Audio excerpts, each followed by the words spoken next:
عثمان آج نہ صرف کہ آپ وہاں پہ آپ خود موجود تھے بلکہ آپ جب سے ان کے خلاف مقدمے کی سماعت ہو رہی ہے آپ ہر سماعت میں موجود ہوتے ہیں.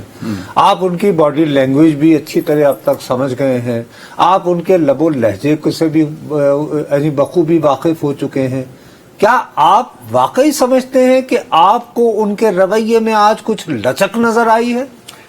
جی دیکھیں، چونکہ گزشتہ 3 سماعتوں سے ہم نے دیکھا کہ بانی پی ٹی آئی جو ہے ان کے رویے میں کافی زیادہ ہم نے تبدیلی دیکھی ہے، اور ان کے اس بیان کے بعد کیونکہ جو گزشتہ 3 سماعتیں ہیں اس میں ہم نے دیکھا کہ ان کے بہت زیادہ جھکاؤ جو ہے وہ مذاکرات کی طرف ہے، اور وہ یہ چاہتے ہیں کہ یہ مذاکرات ہو جائیں، اور اس پر انہوں نے اپنے جو پارٹی رہنما ہیں پارٹی رہنماؤں کو بھی یہ ہدایات دی ہیں کہ وہ فوج کے خلاف بیان بازی سے گریز کریں. تو یہ تاثر ہے کہ وہ چاہتے ہیں کہ اب مذاکرات ہو جانے چاہیے. وہ یہ چاہتے ہیں کہ ہمیں ملک کی بھی جو فکر ہے وہ بھی ہے، اور ہم چاہتے ہیں یہ مذاکرات ہو جائیں. تو میں نے آج ان سے دوسرا جو سوال کیا تو میں نے ان سے یہ کہا کہ آپ ملک کی جو صورتحال ہے اس کی آپ بات بھی کرتی ہیں، کیوں نہیں آپ بیٹھ کے ٹیبل ٹاک کرنے کے لیے تیار ہیں؟ اداروں کے اوپر آپ عدم اعتماد کرتے ہیں، سیاسی جماعتوں کے ساتھ آپ بات کرنے کے لیے تیار نہیں ہیں.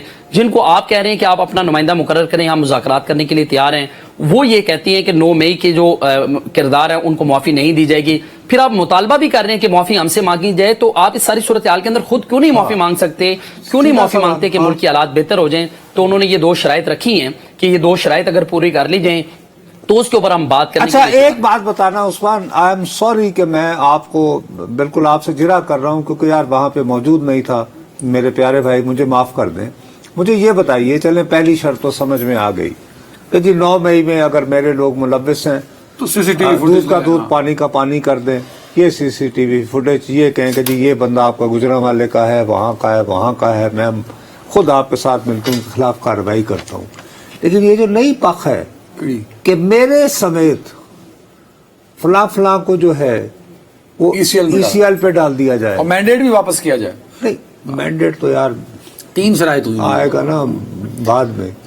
یہ اس کا کیا ECL پہ ڈال کے پھر کیا کریں؟ ان سب کا اچار ڈالنا ہے، ان کو میوزیم میں رکھنا ہے، کیا کرنا ہے؟ جی دیکھیں، میں نے اس معاملے پہ بھی آج بانی پی ٹی آئی سے یہ سوال کیا کہ جب آپ خود جیل میں ہیں تو نام ECL پہ ڈالنے سے کوئی فائدہ نہیں ہے.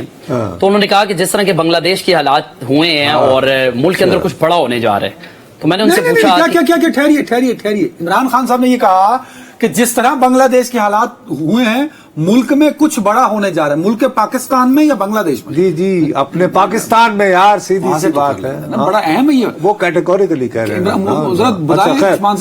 جی بالکل، انہوں نے پاکستان کی بات کی ہے اور انہوں نے موازنہ کی ہے بنگلہ دیش کے حالات اور پاکستان کے حالات کے. انہوں نے کہا کہ بنگلہ دیش کے جو حالات ہو چکے ہیں اور ان حالات میں بھی انہوں نے کہا کہ حسینہ واجد جو ہے انہوں نے اپنے بڑے من پسند آرمی چیف کو منتخب کیا. تو میں نے ان سے سوال کیا کہ جس آرمی چیف کا آپ تذکرہ کر رہے ہیں وہاں پر تو جو سویلینز ہیں ان کے اوپر گولیاں چلائی گئی، ہمارے سانحہ 9 مئی میں تو اس طرح نہیں ہوا. انہوں نے کہا نہیں، ہمارے بھی 3 لوگ جو ہے وہ معذور ہوئے ہیں، ایک کی ٹانگ کاٹ دی گئی ہے، 16 شہید ہوئے ہیں اور 100 کے قریب زخمی ہوئے ہیں.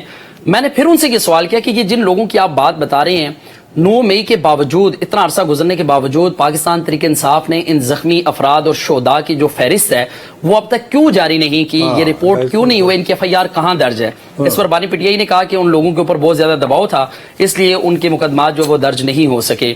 ملکی حالات کو انہوں نے اس لیے کہا کہ مجھ سمیت اور دیگر جو سیاسی جماعتوں کے رہنما ہیں ان کے نام ECL میں ڈالے جائیں.